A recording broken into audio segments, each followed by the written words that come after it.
자, 우리 2026인데요. 제가 이 촬영하는 시점이 딱 어제 연세대학교 논술 합격자가 발표가 난 날이어가지고, 이 2025를 최종 합격까지 이제 자소서를 학업 계획서를 지금 관리를 하고 있는 상황이어가지고 벌써 숨가쁘게 2026이 이제 들어간다는 게 참 시간이 너무 빨리 지나가네요.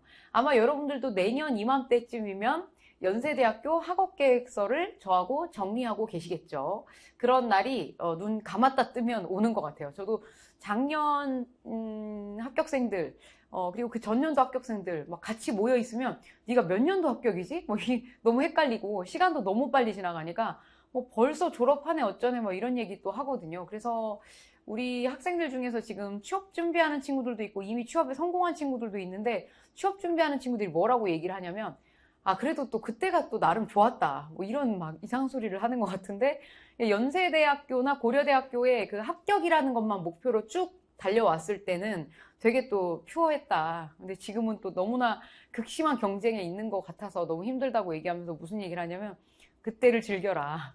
그때가 너무 어리고 젊다. 뭐 이런 얘기를 또 선배들이 합니다. 그래서 여러분들이 지금 경쟁의 시작점에 계신 분들인데 마음이 조금 부담스럽고 힘들 수도 있거든요. 그런데 그걸 조금 차분히 내려놓으시고 괜찮다.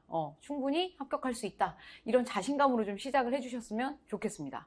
여러분들이 도전을 안 해서 그렇지 도전하면 좋은 결과 나올 수 있어요. 자, 우리가 지금 이 하얀 막대 그래프 단계에 있습니다.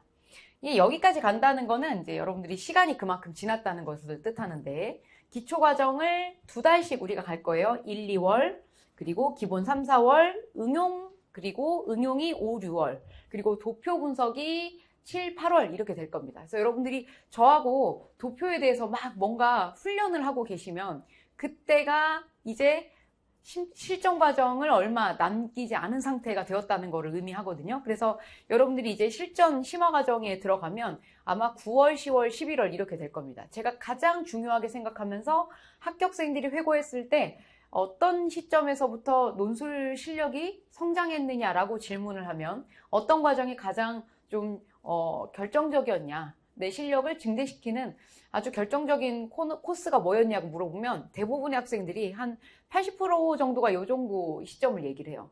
그러면 역으로 나는 그럼 여기서부터 시작한다. 이게 좀 어려운 이유는 진짜로 9월 달부터 들어온 친구들이 있어요. 그런데 극심한 불안감에 휩싸여 있습니다. 왜냐하면 내가 기초가 하나도 없는 상태에서 여기로 들어오게 되면 논제가 살짝 변형되어서 질문이 들어오면 무슨 말인지 잘 몰라요. 그래서 어떤 걸 질문하는지를 잘 헷갈려 하기 때문에 이번에도 연세대학교가 평가하라가 아니라 그걸 조금 문장을 조금 바꾸어서 제시를 했는데 결국에는 평가였거든요. 그러니까 이런 기초 과정에서 다양한 논제들을 조금 쌓아 나가면서 여러분들이 논술의 베이직을 키우고 그리고 다양한 배경 지식도 쌓을 수 있고 논술에 대한 경험치가 한 단계 한 단계 이제 쌓아 나가면서 실력이 조금 생기거든요. 여기서부터 저는 등수를 매깁니다. 올해는 7월부터 시작할 계획이고요. 그리고 인강학생들의 가장 큰 문제는 내가 이 수업 시간을 알아서 조율할 수 있다는 것이 가장 큰 장점이자 또 가장 큰 문제가 됩니다. 왜냐면 한도 끝도 없이 조율하고만 있을 수 있어요. 그러니까 이게 놀라운 얘기도 아닐 거야. 여러분들도 아마 대충 알걸요? 인강의 완강률이 그렇게 높지 않다는 거. 대략 한 20% 정도 되실 것 같죠? 인강 완강률은 5% 이쪽 저쪽이에요. 그러니까 완강을 제대로 전 커리큘럼을 다 이렇게 수월하게 이거를 해낸다는 게 그거 자체가 너무 어려운 일인 것 같아요. 피치 못하게 군부대에 계시는 분들이 굉장히 많아요. 그래서 그런 분들은 피치 못하게 현장에 나올 수가 없는 대신에 뭐가 조금 안정적이냐면 군대라고 하는 특수한 환경 때문에 내가 정확하게 개인 정비 시간이 정해져 있어요. 그래서 하루에 일과를 끝내고 저녁 식사를 하고 그리고 몇 시부터 몇 시까지 학습을 할 수 있는 시간이 정해져 있어요. 그러니까 그 친구분들은 생각보다 규칙적으로 강의를 업로드가 되면 바로바로 이제 듣는 편인 것 같아요. 대체로 이제 저희 제자들 중에서 공군 소속 친구들이 꽤 많고요. 이유가 이제 공군이 생각보다 개인 정비, 뭐 공부를 내가 따로 한다라고 하는 것을 굉장히 좀 유연하게 받아주는 것 같고, 그리고 저희 지금 올해 합격한 친구도 공익근무 요원으로 동사무소에서 근무하는 친구들, 그리고 학교나 이런 데서 근무하는 친구들이 있거든요. 그 친구들은 조금 잘 따라오는 것 같아요. 근데 대체로 일반 대학생들은 내가 알아서 수업 스케줄을 내가 들었다가 다음 주에 몰아서 듣고 뭐 이런 것들을 하기 때문에 첨삭 올라오는 것도 이렇게 말하면 좀 그렇지만 난리 굿이에요. 왜냐면 내내 안 올리다가 갑자기 이제 부랴부랴 이 강의 일정이라는 게 있잖아요. 그 수강 기간이라는 게 있잖아요. 수강 기한 거의 다 돼가지고 몰아쳐서 한 대여섯 개를 막 올리는 거예요. 그러면 뭐 저야 첨삭해드리면 상관없지만 이게 효과가 없다는 거예요. 그러니까 꾸준히 여러분들이 정해져 있는 시간에 정해져 있는 학습 시간과 정해져 있는 여러분들하고 저하고의 그 첨삭 시간을 좀 딱 확정 짓는 게 굉장히 중요합니다. 그러니까 현장 학생들하고 동일한 효과를 내시려면 인강으로 준비하시는 학생들은 내 스케줄에 대한 철저한 계획이 있지 않으면 어려울 것 같아요. 그래서 올해는 조금 더 빠르게 이 도표 특강의 과정에서 제가 성적 산출을 할 계획입니다. 그래서 교재는 레벨 1, 2, 3, 4 이렇게 진행을 하고 신기일전이라고 하는 이름으로 마지막 석 달 진행하고 파이널 이렇게 들어가게 될 겁니다. 그래서 총 교재는 여기까지 4권이고요. 그리고 심기일전은 연고대가 분리해서 들어가기 때문에 6권, 마지막 파이널 7권, 이렇게 7권으로 끝나게 될 거예요. 그래서 논제는 우리가 1년 내내 다루는 논제가 다 다릅니다. 그리고 우리가 기초학습, 우리가 진행하고 있는 이 본 수업에 어떤 거를 진행해야 될 것인가. 기초 단계에는 당연히 논제가 무엇인지 파악하는 거예요. 그냥 빨간색으로 강조해 보려고 했는데 오히려 더 안 보이네요. 자, 물어본 말이 무엇인지 파악하는 것부터 시작합니다. 그래서 뭘 물어보는지 알고 어떻게 내가 문장의 답안을 정리할 것인지 계획이 서 있어야만이 여러분들이 합격할 수 있는 답안을 써낼 수 있습니다. 그리고 요약, 비교, 설명, 평가, 논하라 총 이렇게 5가지인데요. 이 논하라는 사실 이 3가지를 모두 아우르는 것이기 때문에 사실 논제에서 가장 중요하게 물어보고 있는 핵심 4대 요소는 요약과 비교와 설명과 평가입니다. 이번에 연세대학교 사회계열에서 요약하시오가 앞에 처음으로 등장했기 때문에 간단하게 텍스트를 여러분들이 썸머리를 하는 훈련은 연대 고대를 막론하고 무조건 중요한 것 같아요. 그래서 읽어서 무슨 말인지는 안다 정도로 끝나는 게 아니라 간추려서 문장을 예쁘게 정리할 수 있어야 됩니다. 채점자의 눈에 들 수 있게. 자, 그 훈련을 하게 될 거고요. 우리가 이제 논술을 어떻게 공부할 거냐. 자, 여러분들이 어떤 그 오해들을 많이 하시냐면 내가 주어진 논제에 대해서 정확하게 답안을 구성을 하고 답안 작성이라고 쓸게요. 작성을 하고 작성한 것에 대해서 첨삭 받으면 끝난다고 생각하는 친구들이 은근히 많아요. 이 이유는 뭐냐면 제가 보기엔 고등학교 다닐 때 논술학원 다녔던 폐해인 것 같아요. 고등학교 시절에 여러분들이 논술 좀 해봤다라고 하는 친구들이 대체로 내가 학원 다녔던 기간을 얘기해요. 나 1년 동안 학원 열심히 다녔어. 그런데 고등학생들 수준에서 학원을 다닌다는 건 사실 굉장히 많은 부분을 수능이 차지하고요. 그리고 한 본인이 가용할 수 있는 시간의 5%를 내서 학원에서 3시간 또는 4시간 아마 공부했을 거예요. 그래서 2시간 정도 글쓰기를 하고 그 글쓰기 하는 사이에 선생님들이 한 명 한 명 불러서 첨삭을 하고 아마 이제 그런 방식으로 진행을 했을 것이 분명한데 그렇게 하다 보니까 공부를 따로 할 수 있는 여력이나 시간이 없잖아요. 고등학생들은 수능 때문에. 그래서 논제를 현장에서 그냥 풀고 답안을 작성을 2시간 이내로 해낸 다음에 이것을 해설 강의를 듣고 해설을 듣고 그거에 대한 첨삭 받으면 끝이라고 생각하시는데요. 그렇게 가시면 편입 논술에서는 합격하기가 조금 어려울 수 있습니다. 기초과정에서는 여러분들이 제가 근본적으로 어떤 힘을 키워야 된다고 누차 강조를 해드리고 있냐면 여러분들이 근본적인 문해력을 키우셔야 돼요.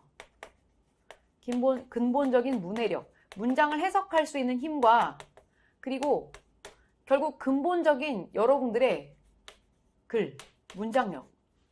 문장력이 필요하죠.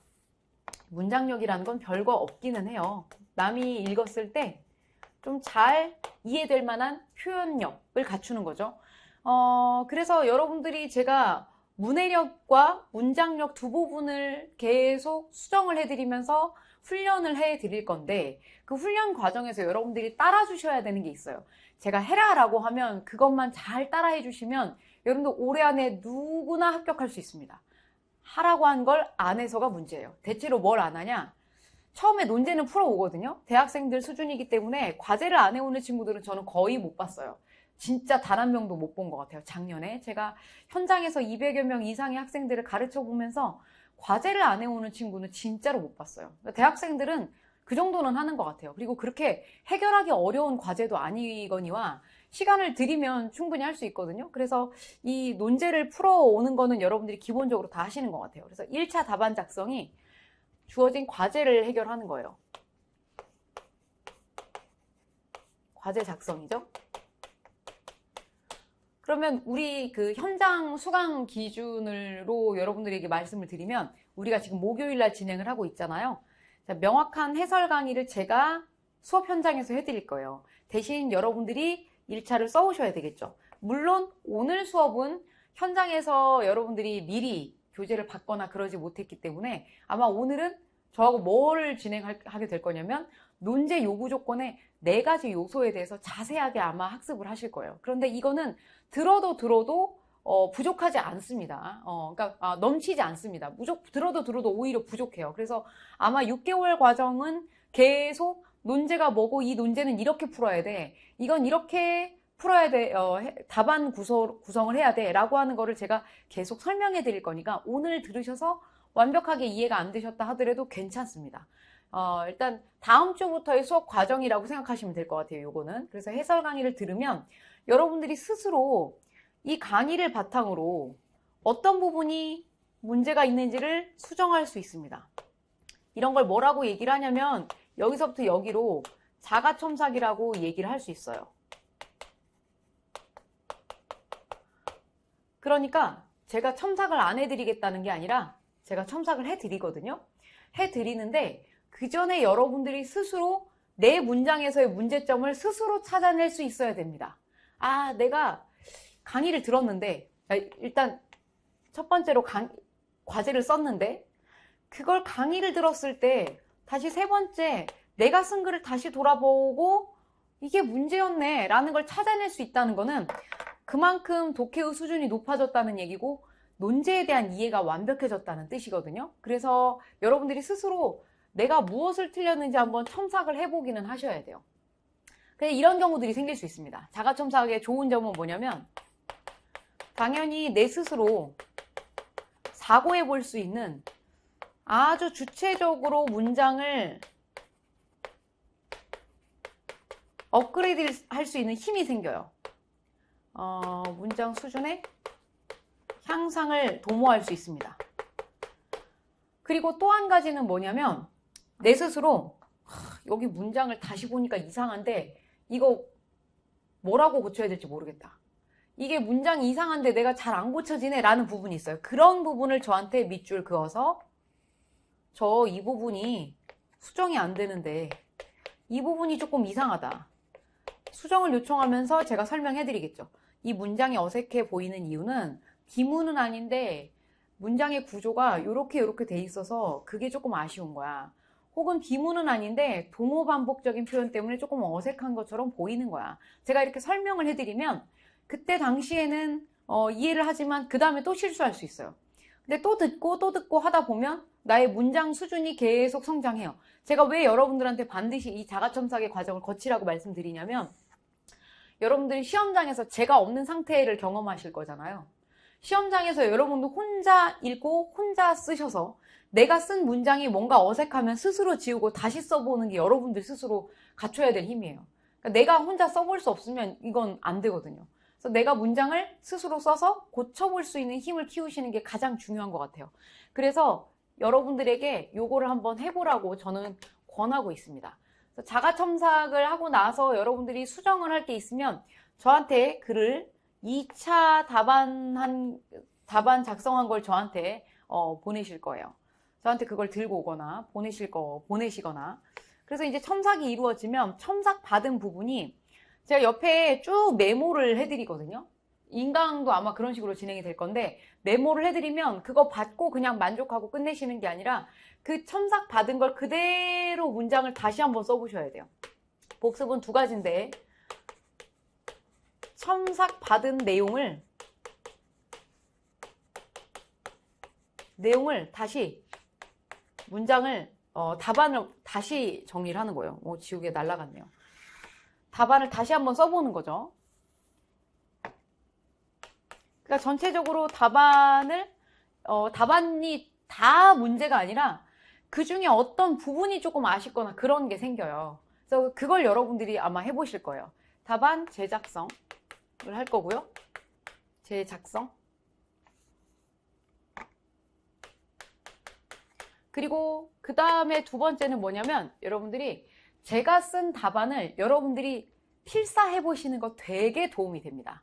그러니까 뭐 제가 쓴 답안이 완벽하다 뭐 이런 얘기가 아니라 제가 시험장 가서 한 3-4번 논술고사에 합격을 해봤기 때문에 편입 시험장에서 그러니까 이렇게 써야 답이 인정이 될 수 있다라는 그 기준이 있잖아요. 아니 여러분들이 제일 뭐 믿고 따라올 수 있는 게 그거 아닐까요? 붙어본 사람 얘기가 제일 정확하잖아요. 그래서 여러분들이 제가 합격을 했던 그 방법 그대로 제가 전수를 해드릴 거니까 그걸 그대로 여러분들이 한번 학습을 해보시면 좋은데 중요한 건 답안을 필사를 해보시면 전체적인 문장의 흐름을 여러분들이 같이 탈 수 있어요. 처음에 이 문장 나오구나. 그러니까 물론 이건 안 되죠. 그냥 무념무상으로 베껴. 그건 제가 그걸 얘기하는 게 아니에요. 뭔지 아시죠? 그게 아니라 처음 문장 시작부터 마지막 끝나는 문장까지 이 양반이 어떤 구조로 가고 있는지 그리고 중간 사이사이에 어떤 포인트가 있는지 그걸 체크하시는 거예요. 그리고 때로는 저도 사람이기 때문에 제가 실수하는 부분이 있을 수 있죠. 그 부분을 여러분들이 체크하셔서 이거 이렇게 문장 써야 되는구나. 이거 이렇게 고치면 되겠구나. 그래서 간혹 기특한 친구들이 어떤 친구들이 있냐면 가져와가지고 너 이거 틀린 것 같은데? 이런 친구들 너무 귀엽고 예쁘죠. 왜냐면 그 문장력이 생겼다는 거니까. 그래서 여러분들이 타인의 글을 고쳐보거나 타인의 글을 그대로 한번 흉내내서 써보는 게 굉장히 좋은 방법이에요. 이거는 사실 문학작품인 경우에는 되게 어렵긴 하지만 비문학인 경우에는 누구나도 쉽게 따라할 수가 있습니다. 그러면 어느 정도의 그 어조나 여러분들의 그 글의 흐름이나 구성 이런 것들을 내가 싹 흡수를 할 수가 있어요. 그래서 제가 요거를 해보라고 얘기를 합니다. 그래서 뭐 할 게 많은 것 같지만 사실 결국 무슨 얘기냐? 논제 하나를 몇 번을 봐라? 5번은 봐야 된다. 그 뜻입니다. 처음에 여러분들이 과제를 하실 때 첫 번째 보시겠죠? 스스로 답안 수정하실 때 두 번째 보시는데 그 전에 저하고 논제의 흐름을 그대로 갈 거잖아요. 처음에 글 문제 풀고 저하고 해설 강의 수업 들으시면서 한 번 더 보고 이걸 내가 한번 다시 수정하면서 3번째 보고 첨삭 받으면서 4번째 글 전체를 다시 보죠. 그리고 마지막에 여러분들이 복습을 하시면 논제 하나당 5번을 풀게 됩니다. 그 이전에 여러분들이 고등학교 때 논술학원 경험이 있다 하시는 분들도 내가 고등학교 때 했던 공부보다 훨씬 더 많은 복습을 요구하는구나 라는 걸 여러분들이 이해하실 거예요. 그런데 그렇게 공부하시는 게 훨씬 더 깊이 있게 공부하고요. 근본적인 제가 말씀드렸던 문해력을 키우는 데는 이것만한 방법이 없습니다. 제가 이제 19년째 정도 되는 것 같은데 논술 강의를 쭉 해보면서 제일 좋은 거는 제가 이과 베이스 친구들도 가르쳤고요. 이번에는 그 이공계 학생들이 진짜 많았어요. 우리가 이제 문과의 그 입장에서는 이공계 학생이 오면 되게 신기해. 야, 취업하기도 더 유리한데 왜 문과로 오니? 이렇게 얘기하면 진짜 찐으로 문과 공부를 하고 싶은 친구들, 되게 간절한 친구들이 되게 많이 오고요. 이번에 합격한 그 제자 중에 의전원을 졸업하고 그 전문의까지 땄는데 의사로 활동을 해보니까 지금 좀 시국이 이래서인지도 있겠지만 그쵸. 뭐, 시국 때문일 수도 있겠네요. 그쵸. 뭐, 그런 뭐, 의료진들을 처단하겠다, 뭐, 이런, 그런 분위기잖아요. 그래서, 그분이 공부를 진짜 문과 공부를 하고 싶다 그러더라고요. 역사 공부를 하고 싶다. 그래서 이번에 시험 봐서 합격을 하셨는데, 무슨 얘기를 하냐면, 진짜 제일 이것만 해결하면 된다. 읽어서 무슨 말인지 모르는 것을 극복하는 단계가 있고 처음에 그 다음에 읽어서 무슨 말인지 알겠는데 이걸 문장으로 옮기는 과정이 조금 어렵다고 느꼈는데 처음에는 이걸 어떻게 해결할 수 있을까 되게 걱정 많이 했지만 사실 그냥 뇌를 저 인간에게 맡기고 저 사람이 하라는 대로만 해야 하면 되겠다라는 생각을 했대요. 그러니까 그게 제일 고민 안 하고 제일 좋은 방법. 논술에 대해서 고민하고 이러지 마세요. 왜냐면 이거는 저 아니어도 여러분들이 진짜 어디에서든 꾸준히 대신 합격을 조금 경험해 보신 분에게 배우신다면 조금 더 효과가 빠르겠죠. 논술을 조금 안다 하는 사람에게. 그래서 뭐 내가 논술의 대가다 막 이런 사람들 많이 있겠지만 그 제일 중요한 건 여러분들이에요. 여러분들 스스로가 그냥 내가 꾸준히 논제 하나를 내가 다 이해한 것 같지만 저도 해마다 가르칠 때마다 조금 새롭거든요. 아, 이런 방법이, 이런 관점도 있겠구나. 이런 것들이 저도 하나씩 생기기 때문에 여러분들도 깊이 있게 제시문을 여러 번 반복해서 복습을 하셔야 완전 학습이 됩니다. 그래서 이 완전 학습을 여러분들이 매주 경험을 하셔야만이 마지막에 최종 합격까지 갈 수가 있는 거죠. 그래서 자세한 그 완전 학습의 첫 번째 단계를 우리가 수업 시간에 만나보도록 하겠습니다. 수업 시간에 뵐게요.